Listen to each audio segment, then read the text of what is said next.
Good morning and welcome to Attollo's Professional Development Series. My name is Emily and I'm our Director of Programs for 11th grade. And with me today I have Sebastian Little, and you are the founder of SLP, which is a performance coaching organization. I believe it stands for Sebastian Little Performance. It does. Amazing. Very original. Thank you. Well, I'm glad my research helped. So Sebastian, just to kick us off, will you tell us a little bit about yourself, like where are you from and what were some of your interests growing up? Yeah, so I'll give you a little of the backstory, the origin story of why I do what I do and who I am. So the through line of kind of my life is not always feeling like I belonged in a lot of the spaces that I was in. So raised by mom and grandma, so absent father, drugs, alcohol is part of his story, still is now. So interesting kind of masculine and feminine dynamic growing up from a pretty young age. Get to elementary school, preschool in Cheshire, Connecticut, which is 98% white. And being biracial, dad's black, mom's white, it was always, I'm darker than my white classmates, lighter than my black classmates. So always interesting racially, I think, for me growing up. And then when I got to high school, I had a football coach say you can be good at 1 out of 3, school, sports, or social. I was like, that's not at all how that equation works. Like, I'm gonna be good at all 3. And there was this kind of choice, I think, that got put in my space, whether or not I put it there myself, was like, do I want to be a student or do I want to be an athlete? So the response was, I think, if I'm not gonna fit in, I want to stand out. And if I was really high performing, if I was excellent, then I didn't have to worry so much about belonging. Because you could purchase belonging, you could purchase love, you could purchase things if you're transactionally doing things for them. So I think I learned that pretty early on. I wouldn't have never had language for it then, but it took me to all the places that I wanted to go. So I went to Yale University. I played 5 years of varsity football, loved my time there as a Bulldog. Studied psychology, which makes more sense now that I look back at my story. And did the thing you're supposed to do after you graduate. So I went to a leadership consulting firm after I graduated, which is you do the Ivy League thing. So the path most traveled was kind of the thing that I was on, until I realized that I was doing this day trade for love, acceptance, belonging, for performance. And I was like, that's actually not what I'm committed to. And me starting my business, starting SLP full time, was me betting on myself that my playbook and my formula was enough. That was really that full circle thing for me. So the story around enoughness and the story around belonging for me kind of came to a head when I chose entrepreneurship. Okay. Now, Chester, Connecticut is pretty close to New Haven. It is, about 30 minutes away. So did you know that Yale was always the goal, or was that something that developed when your coach essentially said you can be one of 3 things? I never thought I was an Ivy League kid.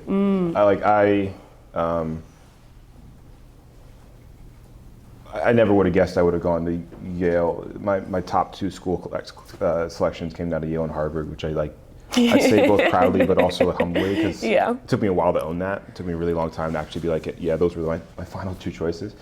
I never thought I was going to be that type of kid. And the decision to go down the street was actually not a locational one. That was the fit. It was the people that I was with. It was the community that I was going to be a part of.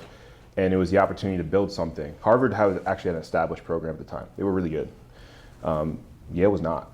Yale was actually, they struggled with even behavioral stuff. There were kids getting in trouble all the time. And I would rather go build something and be proud of what I built than step into something that's already a machine, which I think also speaks to entrepreneurship. Yeah, I appreciate that it was a very intentional choice, not just for where you feel like you'd be able to grow, but where you'd be able to contribute to your community. Big time. That's awesome. Yeah, big time. So, in my research, I noticed that you credit, and forgive me for potentially mispronouncing their name, but Allison Holzer for introducing you to coaching when she invited you to speak on leadership through the lens of emotional intelligence, which I love as a psych major myself. I studied human development. But emotional intelligence and your experience as a Yale Bulldog, what stood out to you from that experience that she invited you to that encouraged you to pursue a career in executive coaching? There are people across my history, and Jordan's actually one of them. There are people across my history that invited me into bigger conversations that I thought I was ready for at the time. So there are people in your world, in our world, that saw something in you or saw something in me that I wasn't capable of seeing in myself or wasn't willing to at the time. And Allison's one of those people for me. So Allison called me into a conversation that I didn't think I was ready for. And since that time, that was for the Human Resources Leadership Forum of Connecticut, Southern New England. So really beautiful HR organization. And I was 22 years old the year after I graduated. And I was on the stage with this professor in the School of Medicine, the 25-year tenured head field hockey coach of UConn, and I forgot somebody else. Somebody else was really impressive, right? And I'm like, yeah, I'm just buying my time up here. Like I'm trying to figure out where I fit. And it was awesome to be part of that conversation. And her invitation into it was, hey, I want you to own your greatness. You come from a high performance team background with a research background in emotional intelligence. Like, go own your stuff. And that was so important. That was such an important kind of professional nod that she saw something that I wasn't ready to see. So I credit her for, she's still an important figure in my life, and actually we're supposed to grab dinner in a couple weeks. So Very nice. It's good timing. I really resonate with that, of sometimes being the youngest person in the room and not always wondering why I'm there. Yeah. But I appreciate your sentiment of capable versus willing to see. It sounds like you were very capable at the time and still are capable, just you weren't willing to see it at the moment. Yeah. That's awesome. Yeah. Speaking of, I would be a really bad big sister if I didn't ask this. Which residential college were you in at Yale? Saybrook. Okay. What is your sister? Davenport. Yeah, I have friends in Davenport. I love me a Davenport meal. Very nice. Yeah, I was about to say they look real. I get jealous when I look at her. Yep. Yeah, they're fancy. Sorry, that was just my silly little question. I was also very curious if you could speak on one of your ethos around like the importance of a first impression and making it a lasting impression. How do you, I guess, what was the evolution of that, and how do you continue to make a lasting impression? Ooh. It's like, how do you continue to make a lasting impression with acknowledging that you're continuously changing, right? Like, yeah. It's like that dual, right? Uh-huh. I recently had a trainer of mine say, no impression will survive first contact. And there's stats and studies out there. It's like, you've got the first 3 seconds to make the next 30, the next 30 to make your next 3 minutes, right? So there's like rules of 3 and things like that. It's why it's so important for me to own my story. It's why I started with my story. Mm-hmm. Because you'll probably remember parts of today, but you might likely remember how my story made you feel or how you saw yourself in my story. So I've spent the first time that I actually had to write that out, right? And it's not canned, it still feels genuine every time I say it. And then the point in which it doesn't, I'll look at re-examining it. But it probably took me 6 to 8 weeks to write that story, the one that you heard in about 2 minutes. Mm-hmm. So I do think first impressions matter, and perception will always be a lagging indicator of that. So how you're changing in the world, and this is something I really believe in. Every time we're talking leadership, leadership really just being about how do we go create something that's new or change or make something better that already exists. It's kind of how I define leadership. So if we're trying to have the world see us as the new version of ourselves, a lot of times we get real mad of like, I changed and I'm better now, and Emily, you don't see me for that. Mm-hmm. It's like, it's not your job to see me as the person that I want you to see me. It's actually my job to show you and leave evidence. So perception will be this lagging indicator of who we are. Results will be a lagging indicator of who we be.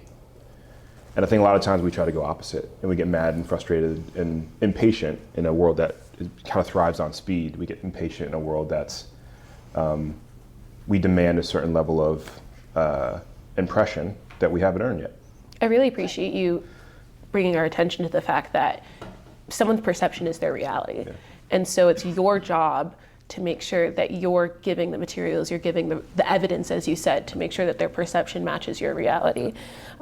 It's interesting because your definition of leadership, I think, really aligns with one of Attollo's staff core values and pillars, which is reflexive excellence. The idea of, if something exists, make it better. If it's something doesn't exist, make it exist, which is really cool to see how we have some overlap there. So I guess building off of that, what skills have you developed or do you use? Because you talk about constantly reevaluating your approach. Your 2-minute story took you 6 to 8 weeks to write. What skills do you use in a conversation to identify something worth, like, the person you're speaking to appreciate? Like, how do you also read the room, I guess? How do you know your audience when you've just met them? Yeah. It's interesting. Like, we're such like a small little podcast forum right now. This is wonderful, and we can actually play with this in real time. So, like, also too, if there's questions, like, sorry to. No, you're good. I love it. But like, even like the space. So it's about how do we read the space? So we step into the space, and how are we set up? So we're set up in a conversational tone. You've got people here that are already chosen to engage. You've got phones away for the most part. You've got notes out. You put a joke out earlier, and the whole room laughed. Right. So you have relationship. You've got trust. You've got rapport already. And all I get to do is I get to surf on the back of the things that you already built, right? So that's part of what stepping into this space means. Now, I also have relationships with some of you already in this room. So now I get to go play with the nuances of how I've known Jordan for 8 years now. I've known Leo for 5, right? And it's really cool now. I get to actually be in spaces now where this is actually comfortable for me. Not only for me as having to present and speak, but now we have comfort and rapport with each other, which means we can go deeper in places that we wouldn't have gone before. So I think being aware of all of that, right, is one thing. And then the other thing is, part of being a coach is asking powerful questions. And a good question is a vehicle of empowerment for the other person. So if I'm asking really strong questions, people will tell you who they are, and they'll show you who you are, who they are. And then from there, then leading becomes a lot easier, a lot simpler, not easier. Leading becomes a lot simpler when you're clear about the person you're trying to lead. Okay. So the reevaluation of your strategies and techniques doesn't necessarily take place when you're done and you're at home looking at things. It is constant, on every second when you have a moment. Well, it's like any skill you try to practice. You're talking about emotional intelligence before. There's the research of it, there's the acquisition of knowledge, and then there's the use of it. It's like, what actually is learning? Is learning me just getting this and writing notes down and hopefully going to remember a couple of it? Or is it me embodying it and actually trying to live it out in the world? And the challenge with embodying anything is it just takes work. Like there's no expedited method. There's ways you can speed it up, but there's no shortcut to that. So being genuinely curious and asking a curious question are two separate things. And if I practice curiosity, then I don't need to worry about asking curious questions. If I practice kindness, I don't need to worry about being compassionate, right? So what I love about Attollo is so many of the values and the pillars that you stand for actually are about identity formation and identity goals. It's about becoming somebody. And if you become something, then the behavior will trail. It's a perception and lagging indicator. So how do you, and this might be testing your psych research, how do you measure that? Like, how do you quantify your impact, not only when you're speaking about your work and pitching yourself essentially to other people, but also I'm thinking, if you were my coach, how would you quantify and show me that I actually am improving if I don't necessarily see it myself, if I'm not willing to see it myself? Give you 4 ways. Okay. Some more quantifiable than others. Okay. Assessments are the easiest one. So anyone who wants to go build self-awareness or go track yourself, like assessments is an easy one. So if you want to track emotional intelligence, take the Mesquite or take the EQI or take whoever, take an assessment. Assessments are great. There's 2 different types of assessments. There's ones that'll give you more labels. So some of you might have taken your Myers-Briggs or your Strength Finders. They're going to generally stay the same over time, right? Then you've got developmental assessments. Then they're designed to be taken every 6 to 18 months, and you can track your progress over time. So that might be one of the ways we do it. The other one is feedback, which is probably going to be more immediate. It's going to be a lot cheaper.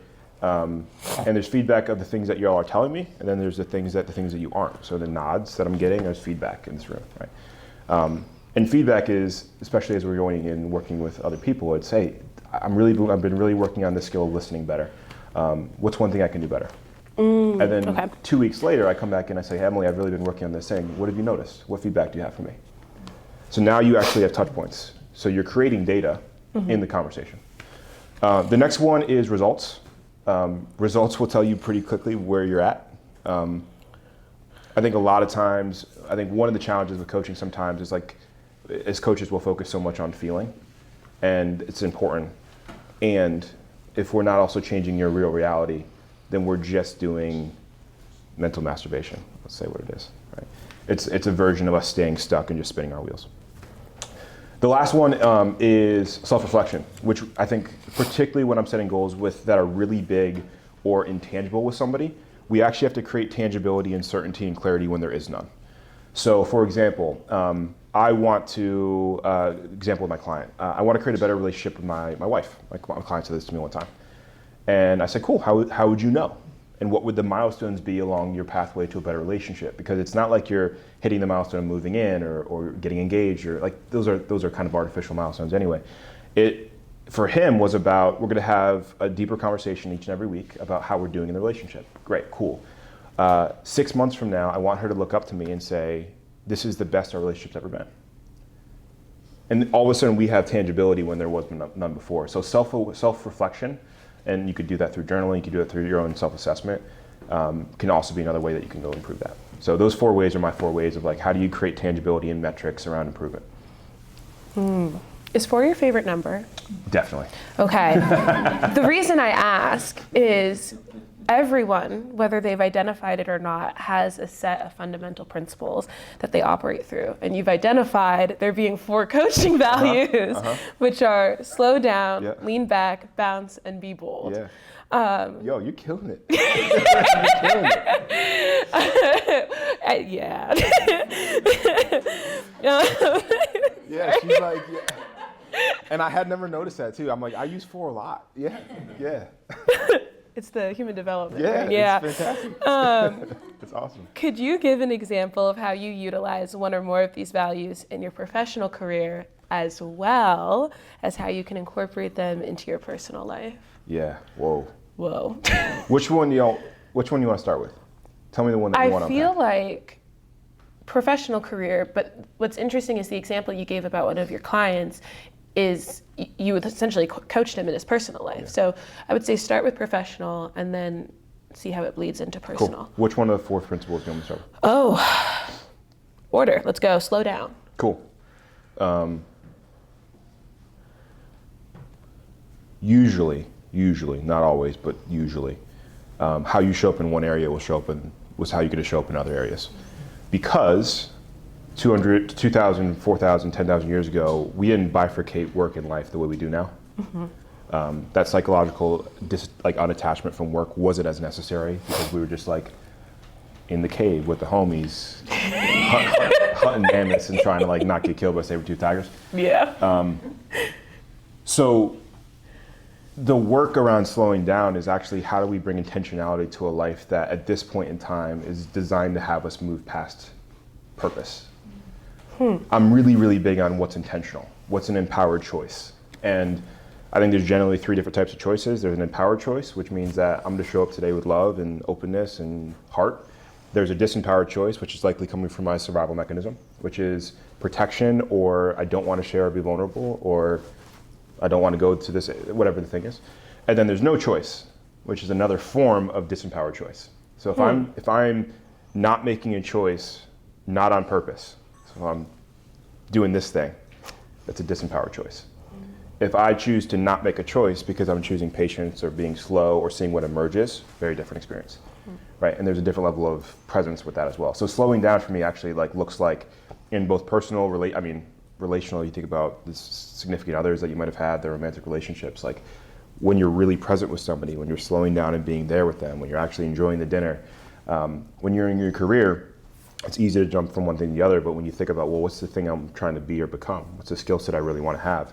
I've had to make hard decisions around saying yes or no to opportunities based on not the immediate satisfaction of saying yes to the thing now, but saying no to it because I really wanted the thing later. And that to me is what slowing down looks like in a career. Okay. I think I need to slow down. We all do. Yeah. Okay, lean back. Lean back. I'll do this physically. So when I first was getting trained as a coach, I was full consultant. And a consultant is supposed to be the one with all the answers. I'm supposed to be the one that changes things and rearranges things. As a coach, you relate to your client as the expert in your world, in their world, right? And you relate to the client as like they're the captain of their ship. So as consultant, I'm like this. Hey, so here's what we're gonna do, and here's what we're gonna happen. It's gonna happen like this, and this is ABC. And as coach, like I actually need to practice leaning back, slowing down, and leaning back. And I would literally do that in a session when I noticed myself doing elbows on the table of the Zoom call. I noticed myself doing that, and I'd pull myself back. Because it wasn't actually about me being the expert in their world, it was about me supporting them and being theirs. I really appreciate that. One of the skills that we teach our students in their first 6 weeks with us is how body language is just as much part of communication as the words that come out of your mouth. Yeah. So it sounds like lean back is really about embodying your body language to make sure that, that's awesome. Okay, this one I didn't quite get. Bounce? This one's good. When Serena plays tennis, what is she doing on the tips of her toes? Oh, she's bouncing. Yeah. Yep, always, right? And you watch, tennis players are the best, right? But they bounce, they bounce. Because what? They're reacting and they're responding to the immediate thing in the moment. So they're not trying to project about where they need to go to. Tennis in its mental game is really just a game of chess. So I'm trying to put the ball where you're not.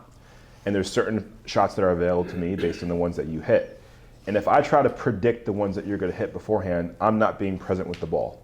So bouncing is my way of stop thinking about where the conversation is going to go and be with the ball that your client hits you. Be with the conversation that's actually at hand. So what that looks like in a conversation is like your students will likely talk, right? They'll talk about the things that they want, right? And they go on for a 3-minute rant, and you're sitting there and you're active listening and you're nodding your head and you're doing a great job. And there's going to be something that they say at the 90-second mark. You're like, that's their answer. They need that, right? And from consultant, you might be like, hey, hold on, I'm going to pause you. I want to talk about this, right? From coach, right? If I'm really practicing coach, it's going to say, I'm going to ask my question, or the next thing I'm going to reflect on the last 15 seconds of their 3-minute rant. Because that is the final ball that they hit me. And what it allows it to do is just not to break up the conversation where I want it to go, what I thought was interesting. It actually allows us to go to a conversation that they are naturally flowing into. So I hit my conversation back on the backs of their answer. And that's what bouncing means to me in a conversation. Literally bouncing it right back to them. Wow. All right, last one. Be bold. Woo! Say the thing that gets you fired. Like, my take on hard conversations is that you can say absolutely anything to anyone if you're willing to clean it up. So I can be as bold as I want with you right now if I'm willing to go own the impact and apologize accordingly for the relationship. And I actually was writing about this on a rant the other day, like a morning rant, which sometimes happens. I'll just like audio message myself and it turns into an article somewhere down the road. And it was about how frustrating I've been recently with my coaching clients not wanting to really do the work, capital W work, like show up to grow, like show up to get better, show up to improve. Not every conversation needs to be this max out lift. Like that's not what I'm saying. But I've been noticing how frequently people say that they want transformation and growth, but do not actually participate in it. And being bold is actually saying that to them, which if I'm not still in myself is much harder to do. If I'm not clear where I'm coming from a place of my intention, if I'm not slowing down enough, then being bold with people is actually much more challenging. But being bold for me is really about not even, like I talk about coaching. Coaching for me is a vocation. Coaching for me is the title that I get to wear for the work that I love to do and the person that I want to be. Like that's really what this is about for me. So yes, career-wise, like my interests have matched up. I've really worked on lining those things up. But more so for me, like being bold is actually about taking the risk 3 months into COVID to go start my business. Being bold is saying the thing that my loved one needs to hear because no one else in the world is going to actually have a real conversation with them. It's being in the responsibility and the impact of that. And sometimes that means I wear more, and sometimes that means I have to lift more. But that to me is what it means to live a life expressed. It's so interesting because all of them, which is probably very intentional on your part, are very interconnected. You have to slow down and physically lean back in order to listen to what the person is saying, to bounce back off the idea and be bold in that approach. Wow, that's awesome. Cheers. Hey. Okay, so a lot of your work as an executive coach is around building interpersonal relationships as those 4 values just so effortlessly described. Now also recognizing we're in 2025, ChatGPT is a thing. Yeah, love it. AI. Oh, okay. Oh, yeah. So how would you suggest approaching the ever-evolving collaboration with artificial intelligence? Like how can we continue to leverage AI while remaining personable? It's a great question. I've thought a lot about this. I use ChatGPT every day. I just started using Claude a little bit more as well. A bit more for like writing and feedback. And I've really, at the beginning of it, I really struggled with my ego saying that I've worked X amount of years to get really great at this thing. Why would I delegate this to something that honestly does it better than me? And then I started to really look at it. I'm like, all right, cool. Well, what if I actually embrace this as a partner versus trying to compete with this, which former athlete want to compete. And you think about like the medical breakthroughs of a doctor plus AI equals better patient outcomes in cancer research, right? AI by itself, not enough. Doctor by itself, not enough anymore. Doctor plus AI equals better. So I'm like, all right, cool. So the way that the medicine's interesting is an interesting kind of parallel to what we're up to. Then I started using it, well, what if I created an agenda for this? What if I created an outline for this, a facilitator guide for this, a custom coaching program for this? What if I use this to help create my copy? And the thing we have to still remember is the quality of the output is related and correlated to the quality of the input. And if you are putting authenticity into the quality of the input, that output will never be the same for anybody else. So it's still yours, and it's still your responsibility to make it more of your own. Typically, I think chat, if you prompt it right, can get you to 85%, 75%. It's still my responsibility to bring it home and score. And there are places and spaces that I won't. Like I have not used chat on on LinkedIn, social media. I've not used it on blogs because it's important for that's at this point my voice. But I will use it to get feedback on my blogs. I'll use it as a writing coach. What do I need more of, right? So there's places that I have lines around what I will and won't use, because part of what writing is for me is actually not about all of you. Like I appreciate you reading my stuff, but I wasn't writing it for you. I was writing it for clarity for me. And I'm glad that you found value in it. Thank you. Right? So if I was looking to maximize my search engine optimization and I wanted to write 15 blog posts, then ChatGPT is my place to go play. But I'm not learning anything from that, right? The thing, I guess, my baseline of this, my thesis here, my bottom line is like, as long as you're not bypassing the work that's important to you, whatever you deem that work is, like, go get as creative as possible with it, because it's only going to get better. And it will only get more and more like your voice. So figure out a way to go have it play in the spaces that you're already playing in and then maximize it. There's no reason why I think we shouldn't. I really appreciate that feedback, because I think what's important with scholars in the room especially is you still need to build the skills yourself. Do not use it for schoolwork. But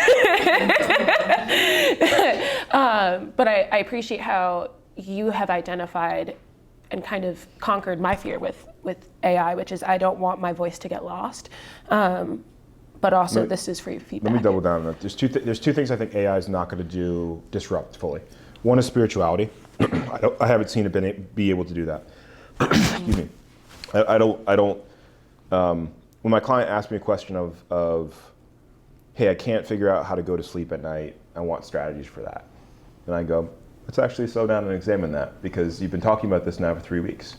What is it that you're avoiding going to sleep? That's not going to be a ChatGPT answer. It's more of a spiritual, more relational, more value-based answer. I don't see it being able to do that yet. Now, they're doing some awesome work in bringing in coaching with AI, and I hope that it ends up being a place where coaching becomes more accessible, right? More equitable. And I still don't think it replaces, the second thing I don't think it replaces accountability. Like, I'm really willing to let a machine down. If I sell a machine that I'm going to show up here at 9 o'clock and I don't, like, no one, there's no real emotional tax for me. If I tell all of you that I'm going to show up here at 9 o'clock and I don't show up here, there's an emotional tax and a social capital that I lose in that. I don't see, until we figure, and this will be easy to do, right? Where I'm going to pay ChatGPT $20, and if I don't do the thing that I said I was going to do, it'll charge me $20. Like, that'll be a way to do it, but there's still not an emotional tax with that. And we have not evolved out of our primitive limbic system selves enough for that to work long term. So I think, like, the value of, I think it will never be easier to be uncommon and exceptional in 2025 and beyond, because the values around authenticity, compassion, kindness will never be higher. Like, that's, I think, a long-term play. I think it's why I love this organization, because, like, the things that we're training here are things that you can't shortcut. And I can write a college application in 30 seconds, but I can't be a college applicant. And I think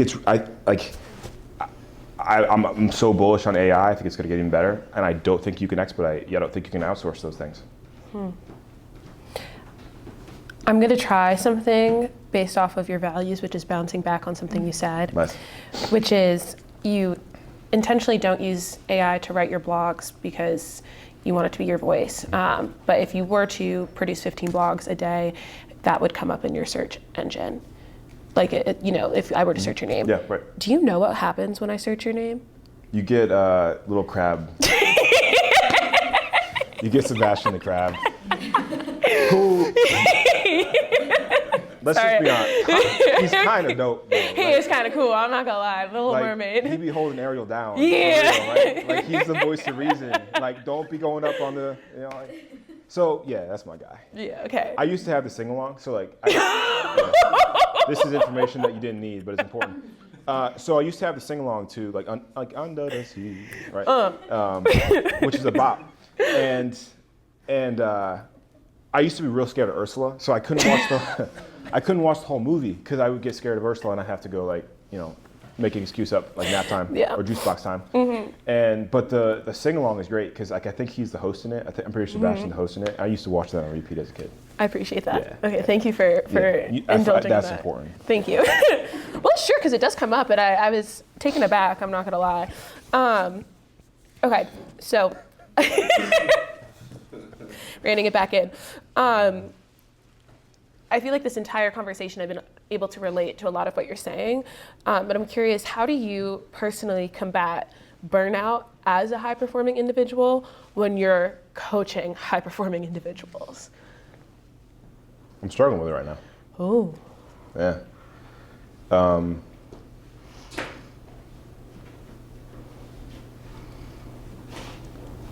in a bit of my own like inquiry and unknown around that, so I can give you like the right answers, but I think I'm still trying to find mine. I appreciate that. I mean, there's things that you can do like tactically on a calendar. It's like, okay, are you making sure you're blocking out white space for thinking every week? Are you shutting off when you say you're going to shut off, right? If 5 o'clock is when you say you're going to be done, are you actually giving yourself that? Are you taking care of your well-being items and not just the ones like sleep and water and food? Like those are the basic need ones.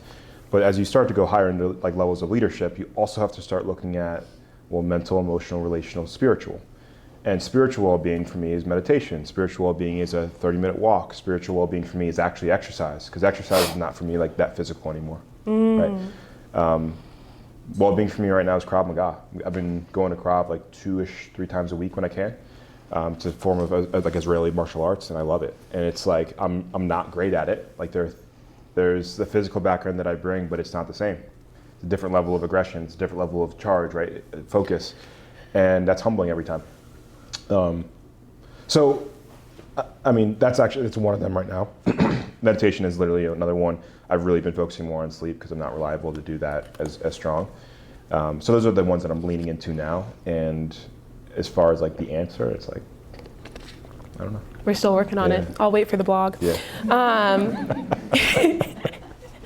So this is, I'm gonna try something new today with you. I hope that's okay. I'm gonna ask you one more question before opening it up to the crowd, and then I'm gonna hit you with the rapid fire to close this out. Yeah. Okay. So, given that this is a professional development series, how do you stay up to date on the most relevant coaching techniques, and what does professional development look like for you? Nice. Very, very intentional. I think it happens for me in 3 different ways. So as an entrepreneur, it's 3 different ways: personal, professional, and business. Really relevant for where you're going right now.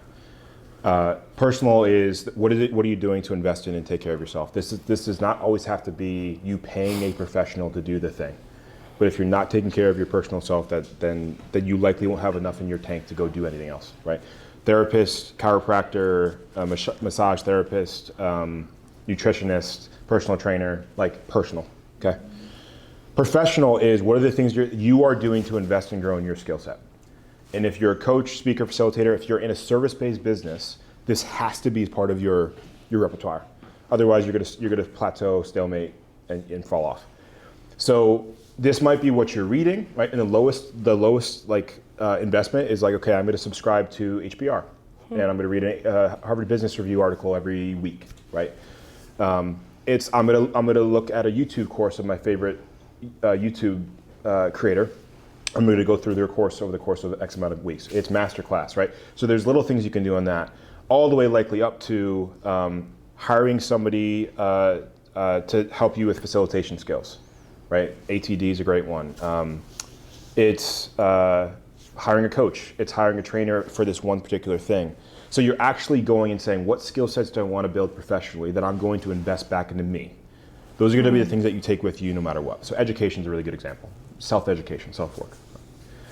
The last one is the business expense, which means that I don't necessarily get better, but my business grows, and therefore I have more opportunity for impact. So, example is, I'm in right now the contracting phase of hiring somebody to go audit my entire course, and then repackage, redesign, and then rewrite the copy for it, because it's not selling the way that I want it to, right?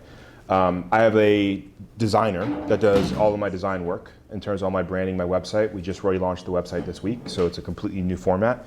I have him on retainer. That is a business expense of something that I'm pushing into my business that makes my business better. So there's 3 ways that I'm looking at it. Every single year, I do really 2 things. I create an entire kind of inventory of all the things I want to continue to learn and grow in. So I have a back order of all the things that I want to go develop in, right? There's a bit of a junkiness in that.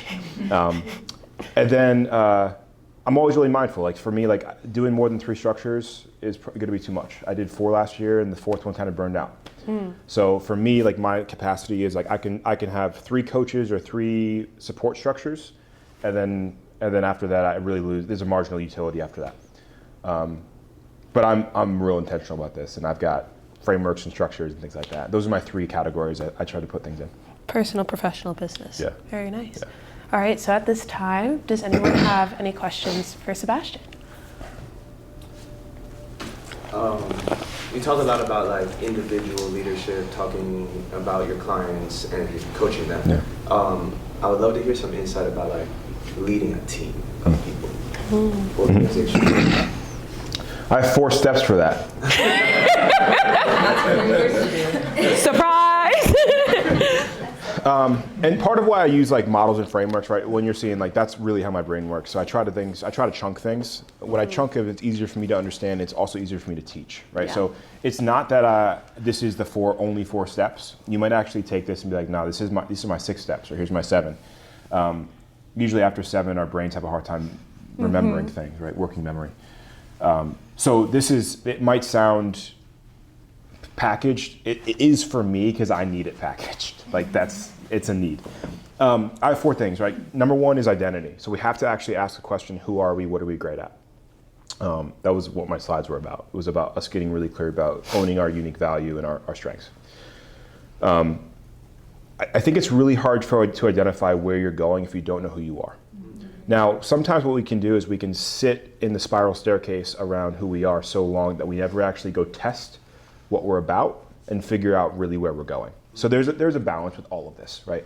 But the thing I think we first as a team is like, what is my team really good at? What are the individuals on my team really strong at? What are the things that we're really meant to be doing, right? Then the direction where the compass points is much easier. So now we can start to identify where we're going. What's the impact we want to make?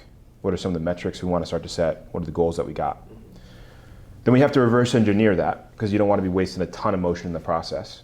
So I put this like a staircase down, which is the how question. So who are we? What are we trying to create? How do we get there? Right? How has never been easier to answer because you have Google and you have ChatGPT. I'm being serious. Yeah. Like how is what a lot of people pay a lot of money for, but you really don't need. So McKinsey, some of you might have, the consulting firm, gets paid millions of dollars every year to write a strategy for you to do the thing that you say you want to do. And my guess is that you do 10 to 20% of it. Because writing the how is not hard, doing the how is. Okay. And then the last one is depending on individual, or I kind of put these in the same category. It's people, and everybody likes to start with people. I actually like to flip it. People for me is how do we sustain the operation long term, and we do so with relationships, with shared values, with shared norms, with people. So the 4th piece is people. How do we actually move people along with us, both the people that are on our team and our clients or customers, to that from point A to point B? And we do that through motivation, we do that through feedback, through feed forward, through incentives, through organizational habits, daily habits, information sharing. I can keep rolling here, but like we move people in that way. So I have those, for me it's 4 parts. It's who are we, it's what do we really want, how do we get there, and then how do we need to bring people along, or who do we need to bring along. Got it, thank you. Yeah. Appreciate it. Yeah.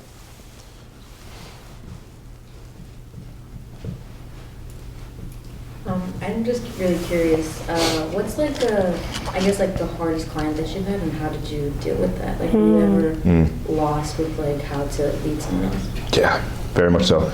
I've been going through a lot of my own personal growth recently, and what you'll notice is that like if you're in any service-based world, so anytime you're working with people, or anytime you're trying to lead a team or organization, the team or organization typically can't go further than you have gone. I'm sure like Attollo grew when you chose to grow. Attollo grows when you choose to grow, right? And it's the beautiful responsibility of leadership, right? I've been really struggling with one of my clients recently who, alluded to before, says they want to grow, but does not show up in the way that somebody that wants to grow. I've got a lot of judgment about that, and I've got a lot of feelings about it. And I get. It happened actually about a month ago. I was real spiked. I was like real dysregulated and out of myself. And part of it was because I wanted for them more than they wanted it, which is something that you never can ever do. And definitely like professionally as a coach, it's a no-no, right? So when I want the thing more than you want the thing, it becomes more about me than you. And as much as I want them to want it, I can't, like, wanting and desire does not work at a 90-degree angle. So if I really want to go to Florida for Disney, again, round 2, then I can't want to go to Disney. I just gotta want it. And you can't structure people's desires in that way. So most challenging client, I've had plenty of challenging clients, but the most challenging client recently has been one that has a bigger appetite for what they say they want than their ambition actually says, like is. That's hard for me sometimes. So I gotta check myself, and I gotta check my desires at the door and really look at, well, what am I really here for? Because it's not to pull them to where they want to go, it's to support them and as far as they do want to go. And that might be one step today.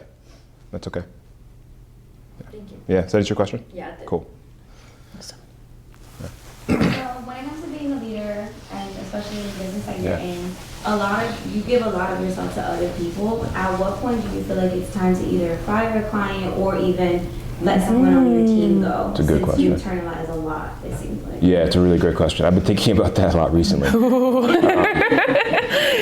At what point does firing myself actually in service of my client?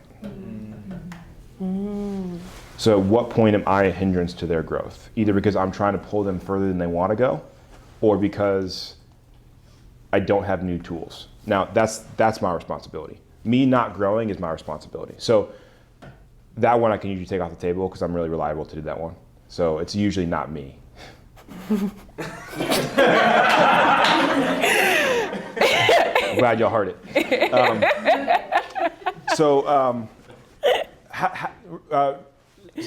Bottom line, your question again for me. I want to make sure I'm answering it directly. How do you know it's time to just let someone on your team go or fire a client? Like, it's just like, this is not, I've already done enough. Yeah. Like, you're not meeting me where you need to be at. So this is super subjective, but I do this actually with the client. So I actually bring it in relationship, and I'll say something on the lines of, hey, I noticed we've been actually circling around the same point, and it doesn't feel like we're getting any altitude or furthering ourselves in this conversation. I'm here for you, I'm here to support you, and I'm also mindful that you're spending a lot of money on me each and every time we meet. Is this actually a supportive conversation for us to continue to circle back to? Because we can realign our goals, we could change our goal here, and we can actually stop focusing on the thing that is having you stuck, or we can move in another direction. Does either one sound, like where would you like to take this thing? Are you still getting value from our coaching together? Because the other thing that I often forget is just because we're not moving in a direction doesn't mean that person might not be growing where they are. Because you can grow up and still, or grow down, and it doesn't always mean the next promotion or next raise. Like we got to really evaluate what growth looks like. And now from my linear model around what high performance is, growth is up and to the right. What I've really had to check myself on is growth that can look a lot of different ways. Growth might be a step backwards. Growth might be less money and more time, right? So I try to bring that conversation in partnership, and it always feels sensitive when I do it. Because I'm like, part of that is also, I might lose a client. And then from scarcity, I also might lose income. And what does that mean for the rest of my life? You can snowball that effect, right? But I try to name it early, and I try to be in partnership with my client. Yeah.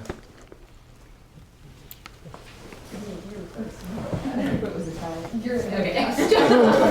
Thank you. You touched a little bit on value a minute ago, and I'm wondering, I would imagine you have clients who come to you and they like already see the value in coaching, and so they're like, either I don't care what it's going to cost, or I know, you know, kind of ballpark and I'm okay with that. But like,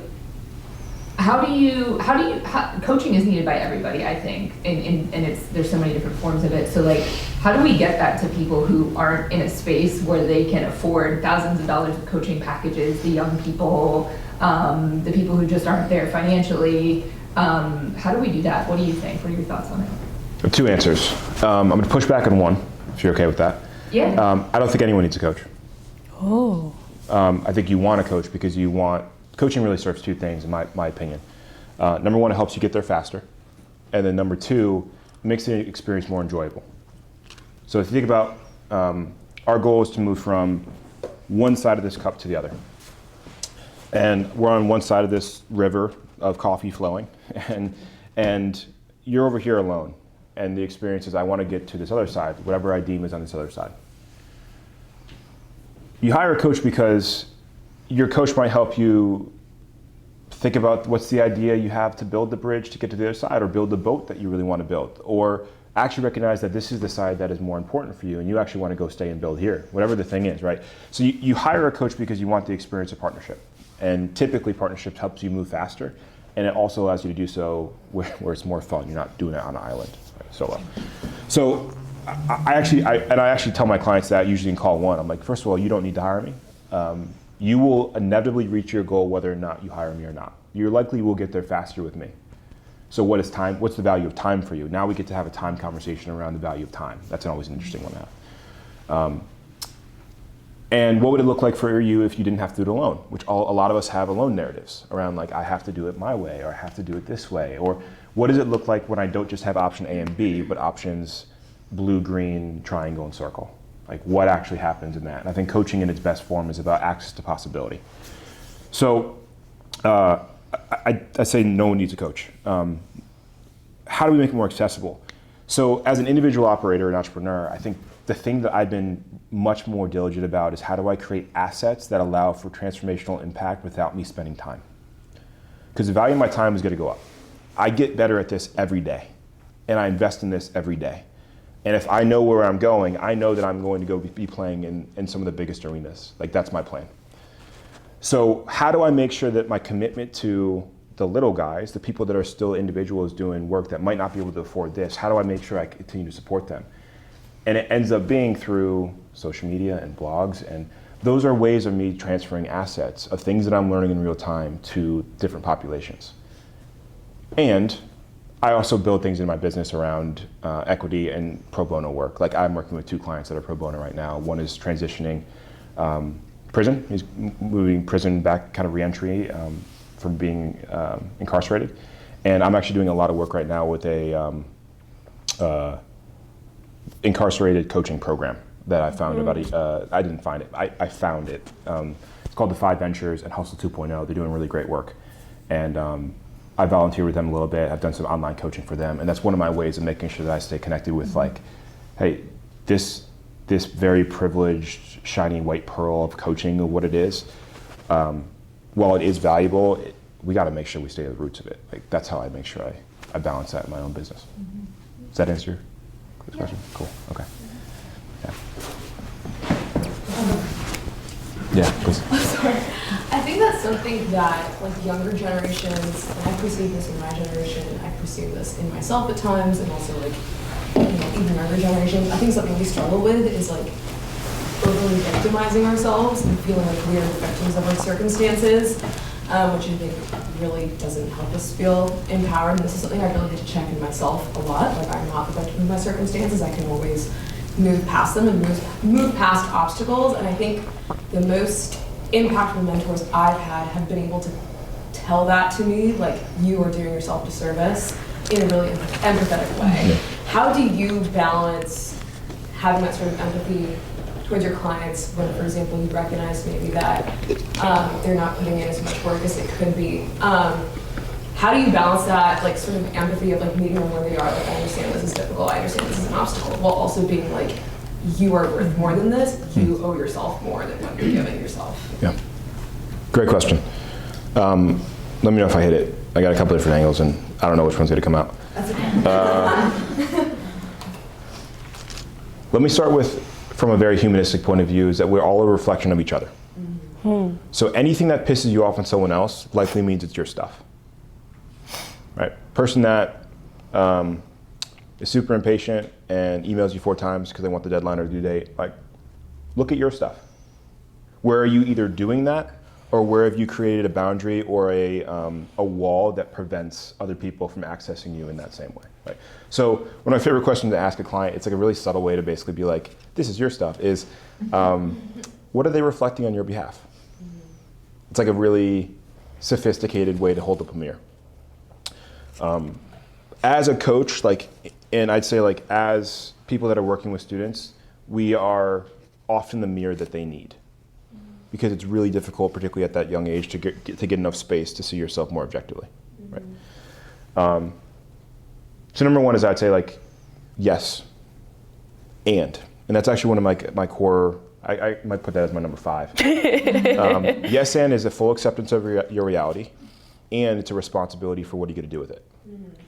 So I play with yes and in, you know, I both try to live that way, but also I try to, I use that, I probably have used it with you already. So Yes. that one's a default for me. Yes, and here's what I can add on, right? Very rarely will I say no, but, right? Here's the real challenge of like what I think some of our world is going through right now is like there are genuine societal community inequities. Attollo was built for course correcting some of those things. And if we relate to our people as victims of their story, we play into their story. We play into the same thing we're trying to break up. So we're playing with this really delicate circular hero's journey complex of, like any hero, do I need the bad guy in order for me to be a hero? Do I need adversity in order for me to step up and beat it? Do I need to be the victim in order for me to do something about it? So first we've got to actually see the narrative. First we've got to see it and we got to point it out. You could be gentle about that over time, right? It's not your job to smack it in someone's face. Then we have to look at, well, what's the thing that thing is serving? Because if that story is working, it means that it's working for a reason. Like it's a protective mechanism for something. And it likely is getting you a payoff because no one does anything for free. I like that phraseology. And that might not be fully true, but like, you know, even here, pro bono thing. I love being here. I get a huge benefit of being here. This was worth my time. Not get paid money for it. But like, there's a benefit. No one does anything for free. So we do that same thing with our own internal stories, including our victim story. Then the question is, how do you step out of it?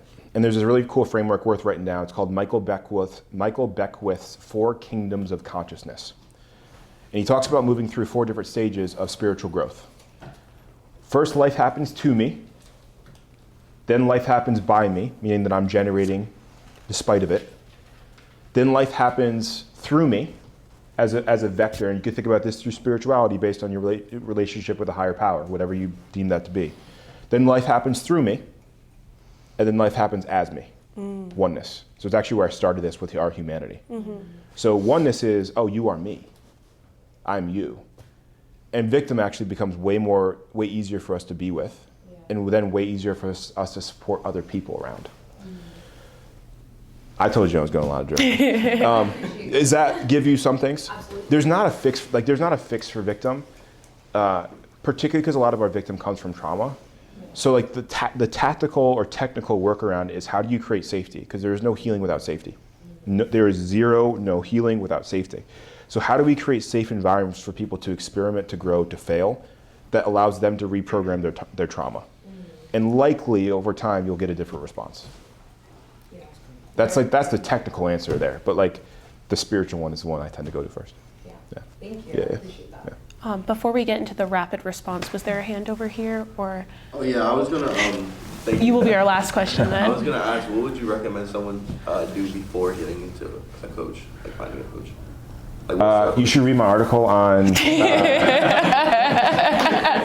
I hate that I just said that. I'm so sorry. I wrote an article on 6 things to consider before choosing a coach. I actually have shared, that's my most shared article, because people that have reached out to me and said, hey, I'm looking for a coach, or do you have a recommendation for a coach? It's actually what I share with them. And it goes through 6 different variables for you to consider hiring a coach. You likely won't feel ready for it, and in any way, socially, time-wise, financially, you probably won't feel ready for it. And that's actually probably when you want to start. Because that in and of itself, the commitment to start something like that is that you already stepping out of your comfort zone for creating different results. So there's 2 different ways to do it. I have a really big goal that I want to go headhunt. I want to go chase down. And like, you know what that is, and I want to hire somebody to go help me do that. The other one to do, which is the one that people often feel not ready for, is I don't have a goal, I don't know what it is, and I need support in figuring out what it is. So there's 2 ways to think about coaching. You can have the goal be already set. We already know what we're trying to create. We're trying to create coffee. Or we could say, I don't know what to drink. I know I want to move in this direction. I don't know if I want what I want here, and I need support in figuring out what that is. So at the end of our 6 or 12 months or 3 months together, I want to have more clarity about where I'm going in my life. That's more vulnerable, but I often find there's more exponential results when you're both stepping into the unknown together versus I'm being hired to help you with a goal. I love both, and I'll use more consulting when I know what the goal is. I'll use more facilitation when I know what that is. But if we get to go actually slow down together and really sit back and reflect, like that tends to be more exponential in terms of like value and impact. Thank you. Yeah. Okay, Sebastian, are you ready for my quick questions? Yes. I want, first thing that comes to mind, don't think about it, Okay. just go. Okay. Texting or talking? Talking. Favorite day? FaceTime. Oh, whoa. Okay. Favorite day of the week? Monday. Salty or sweet snacks? Sweet. Morning or evening person? Mid-morning. Favorite meal of the day? Breakfast. Ultimate pump-up song? Headlines by Drake. Oh, that's very, very special. Y'all were considering- popping it in here too. Y'all were getting Drake going in here this morning. Knew I was fired up about it. All right, New last stuff going on. one. One thing you were grateful for? My niece. Very nice. She turns 2 in May. Very fun. She's changed my life. I love that. Yeah. Well, Yeah. She's just starting to talk. I want to thank you so much for being here. And I do want to end with a quote, so not too much, but thank you so much for coming and really just imparting a lot of wisdom upon us. I know I definitely have filled my page with notes, and so I really appreciate that. So my quote for you is by someone with the initials SL. And if you haven't heard it yet today, you are loved. Sebastian Little. Thank you. Thank you. Yeah.